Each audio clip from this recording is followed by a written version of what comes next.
You learned it early, not in words, but in glances, in sighs when you spoke too long, in tension that followed your honesty.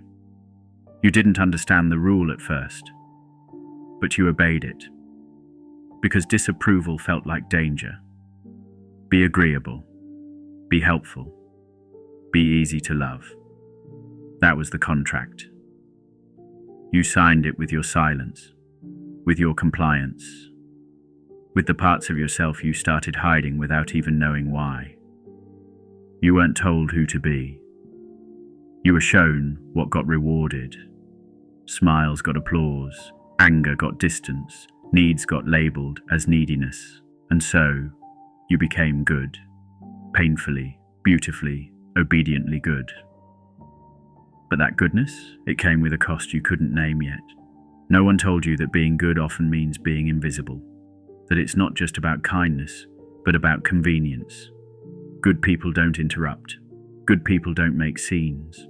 Good people carry the weight without asking who dropped it.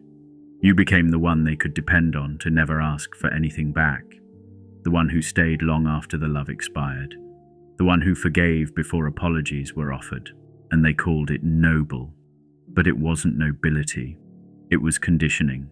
It was fear dressed as grace. It was the quiet panic of knowing your value depended on your ability to not be a burden. So you overfunctioned. You anticipated needs. You apologized for taking up space before anyone had the chance to notice you were there. You were good. So good that you forgot what it felt like to just exist without effort. The world loves good people, but not in the way you deserve to be loved. They love what you do for them, how you make them feel, how you keep everything running without asking for credit. They love your softness, as long as it doesn't demand change. They love your warmth, but recoil the moment it gets hot enough to burn lies. And so you keep it gentle, keep it level, keep it tolerable. And they say, "You're amazing. You're so strong. I don't know how you do it, but you do know how. You bend, you swallow, you diminish." That praise, it's sugar on a leash. And every time you accept it, a small part of you whispers, "But I'm so tired." And still, you smile. Because that's what good people do. Your body starts telling the truth you won't speak aloud. It shakes in safe places. It aches for no reason. It forgets how to relax even in silence. Your goodness has a weight, and you've been carrying it for years.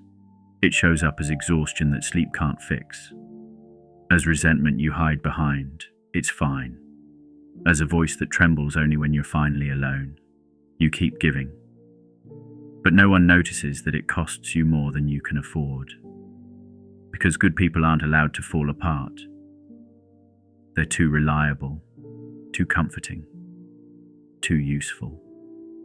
And the moment you stop being good, the moment you cry too loudly or ask for more than they're used to, you become inconvenient, and they leave. And the body remembers that love was always conditional. You don't owe the world your goodness if it costs you your truth. You don't have to smile when you're bleeding. You don't have to agree just to keep peace that lives on top of silence. The cost of being good is your voice, your rage, your grief, your joy, your boundaries, your power, and you're allowed to stop paying. You're allowed to be misunderstood, to say no without explanation, to take up space without performing gratitude. You don't have to be good anymore. You just have to be real, and real is messy, and loud, and inconsistent, and terrifying. But it's yours, and it's holy, and it doesn't require permission to breathe. The world may miss the version of you that always said yes. Let them. You are not here to be easy to love. You are here to be free.